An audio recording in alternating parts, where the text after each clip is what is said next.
अस्सलाम वालेकुम स्टूडेंट, उम्मीद करता हूँ आप सब खैरियत से होंगे। आज के इस वीडियो में हम डेटाबेस मैनेजमेंट सिस्टम का लेक्चर नंबर 12 डिस्कस करने जा रहे हैं, मगर उससे पहले मैं आपको ओवरव्यू देता जाऊँ लेक्चर नंबर 11 का, जिसमें हमने डेटा फ्लो डायग्राम डिस्कस किया था, उसकी डिफिनीशन को पढ़ा था। तो डेटा फ्लो डायग्राम क्या करता है, रिप्रेजेंट करता है फ्लो ऑफ डेटा को बिटवीन डिफरेंट जो आपके पास प्रोसेसेस होते हैं विद इन अ सिस्टम, एक सिस्टम के अंदर। मतलब दो प्रोसेसर के दरमियान फ्लो ऑफ डेटा को क्या करता है, शो करता है आपको। फिर इसके हमने दो टाइप पढ़े थे, एक था लॉजिकल डीएफडी, दूसरा था फिजिकल डीएफडी। सिंपली आपको बता जाऊं तो लॉजिकल डीएफडी में हमने क्या बात की थी।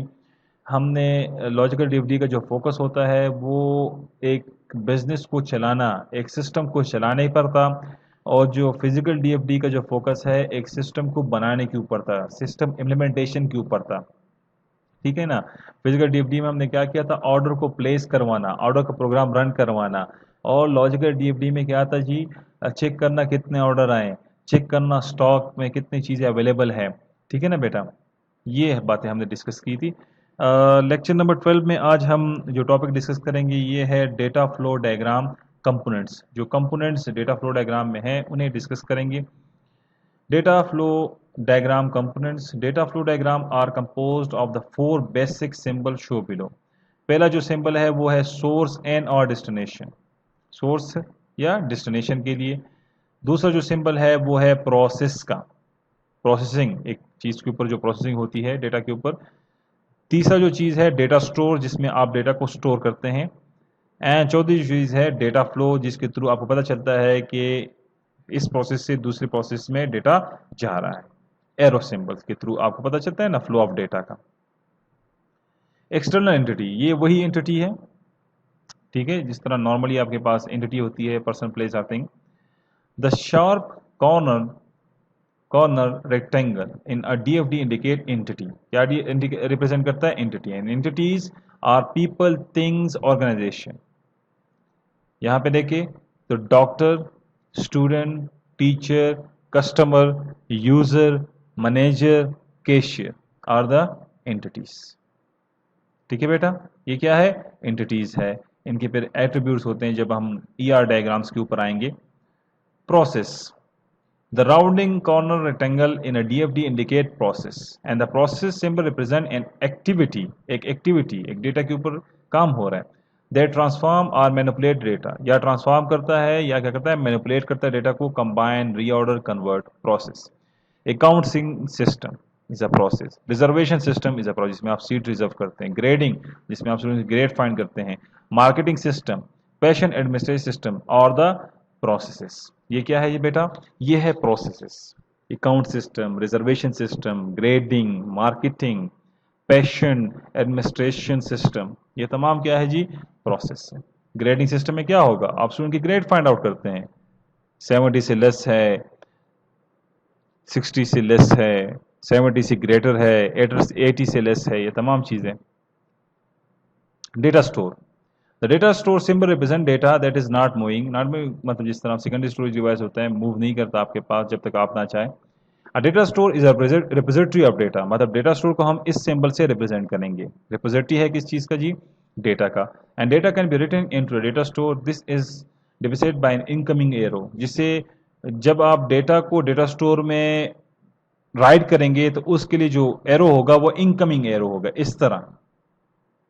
ठीक है। और data can be read from data store, तो this divided by outgoing arrow, तो उससे जो एरो निकलेगा वो क्या होगा, आउट गोइंग एरो होगा।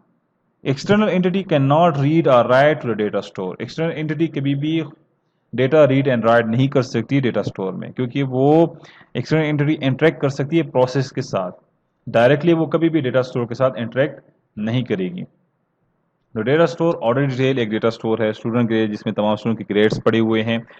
फ्लाइट डेटाबेस, एम्प्लॉय डेटा, ये तमाम आपके पास क्या है जी, डेटा स्टोर्स है।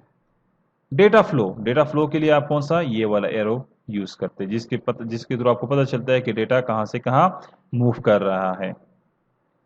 यहाँ पे आप देखिए date, amount, grade, name, symptoms, ये तमाम क्या है, एरो, जिसके ऊपर आप लेबल लगाते हैं। अब लेबलिंग बड़ी इंपॉर्टेंट है, अगर आप लेबल नहीं लगाएंगे तो फिर हमें पता ही नहीं चलेगा कि कौन सा डेटा मूव कर रहा है। ठीक है ना। तो लेबलिंग बड़ी इंपॉर्टेंट चीज़ है। जिस तरह प्रोसेस टू प्रोसेस डेटा जा रहा है, तो भाई इस प्रोसेस से दूसरे प्रोसेस में कौन सा डेटा जा रहा है, अब ये तो बताना पड़ेगा। तो लेबलिंग बड़ी इंपॉर्टेंट है कि आप हर एक एरो, जो डेटा फ्लो एरो है, उसके ऊपर आपने लेबलिंग करनी है कि भाई ये इस टाइप का डेटा जा रहा है, डेट जा रहा है, अमाउंट जा रहा है, ग्रेड जा रहे हैं, नेम्स जा रहे हैं, सिम्टम्स जा रहे हैं। तो इट्स इम्पॉर्टेंट, ये बहुत इंपॉर्टेंट है कि आपने एरोस के ऊपर लेबलिंग लाजमी करनी होगी। Rules of data flow, data can flow from. अब रूल्स आपने बड़े इंपॉर्टेंट नोट करने हैं, क्योंकि ये बहुत ज़्यादा इंपॉर्टेंट है कि किस प्रोसेस से किस प्रोसेस पे डेटा जा सकता है। एक्सटर्नल एंटिटी टू प्रोसेस, अब एक्सटर्नल एंटिटी से डेटा प्रोसेस पे आ सकता है। ठीक है बेटा, ये तो बड़ी सिंपल हुई। प्रोसेस टू एक्सटर्नल एंटिटी, और प्रोसेस से डेटा एक्सटर्नल एंटिटी में भी जा सकता है। इसकी प्रैक्टिकल इम्प्लीमेंटेशन आपको नेक्स्ट लेक्चर में मिलेगी। प्रोसेस टू स्टोर, अब देखिए मैंने कहा था ना, उसमें पिछले वाले में हमने पढ़ा था कि एक्सटर्नल एंटिटी से, अगर आपको याद हो कि external entity can not read और write to the data store, कि एक्सटर्नल एंटिटी रीड और राइट डेटा नहीं कर सकती डेटा स्टोर में। तो वो यहाँ पे क्लियर हो गया कि भाई एक्सटर्नल एंटिटी से प्रोसेस आप जा सकते हैं, और प्रोसेस से आप एक्सटर्नल एंटिटी जा सकते हैं, मगर एक्सटर्नल एंटिटी से आप डेटा स्टोर के ऊपर नहीं आ सकते। अब प्रोसेस टू स्टोर, हाँ आप ये है कि आप प्रोसेस से स्टोर पे जा सकते हैं एंड स्टोर से वापस प्रोसेस पे आ सकते हैं। और द लास्ट थिंग इज, ये प्रोसेस से प्रोसेस पर भी डेटा जा सकता है, प्रोसेस टू प्रोसेस भी आप फ्लो करवा सकते हैं। बात समझ आई, फिर समझा देता हूँ। एक्सटर्नल एंटिटी टू प्रोसेस आप जा सकते हैं, प्रोसेस टू एक्सटर्नल एंटिटी आप जा सकते हैं, प्रोसेस टू स्टोर जा सकते हैं, एंड स्टोर से वापस प्रोसेस के ऊपर आ सकते हैं, एंड प्रोसेस टू प्रोसेस भी डेटा फ्लो हो सकता है। ठीक है जी, होगा। Data can not flow from, और दूसरा जो है data can not flow from external entity to external entity, data नहीं जा सकता। External entity to store data नहीं जा सकता आपके पास, स्टोर टू एक्सटर्नल एंटिटी नहीं जा सकता, एंड स्टोर टू स्टोर नहीं जा सकता। ये बड़ी इंपॉर्टेंट बातें हैं, यानी ये रूल्स आपने जहन में रखने हैं। अगर ये रूल्स आपको याद होंगे तो आप कभी भी डीएफडी गलत नहीं बनाएंगे। रूल्स अगर आपको याद है तो रूल्स आप फॉलो करेंगे तो डेफिनेटली आपके पास डीएफडी करेक्ट बनेगी। अगर आप रूल्स ही फॉलो नहीं करेंगे तो फिर आपकी डीएफडी क्या होगी, गलत होगी। और बात तो बड़ी क्लियर है कि एक्सटर्नल टू प्रोसेस, क्योंकि जब भी आप डेटा इंसर्ट करते हो उसके ऊपर प्रोसेसिंग होती है, आफ्टर प्रोसेसिंग वो डेटा जाकर स्टोर होता है। ठीक है ना बेटा, तो data can not flow from, ये रूल्स आपने बड़े इंपॉर्टेंट, मेरे अंदाजे के मुताबिक ये आपने याद रखने हैं। अगर ये आपको याद है तो ये डेफिनेटली आप अचीव कर सकते हैं कि एक्सटर्नल टू एक्सटर्नल डेटा नहीं जा सकता, external entity to store data नहीं जा सकता, स्टोर टू एक्सटर्नल एंटिटी आपके पास डेटा नहीं जा सकता, एंड स्टोर टू स्टोर आपके पास डेटा नहीं जा सकता। तो बेटा आपने ये रूल्स अपने जहन में याद रखने हैं। तो आज के लेक्चर में हमने डीएफडी की कंपोनेंट्स को डिस्कस किया।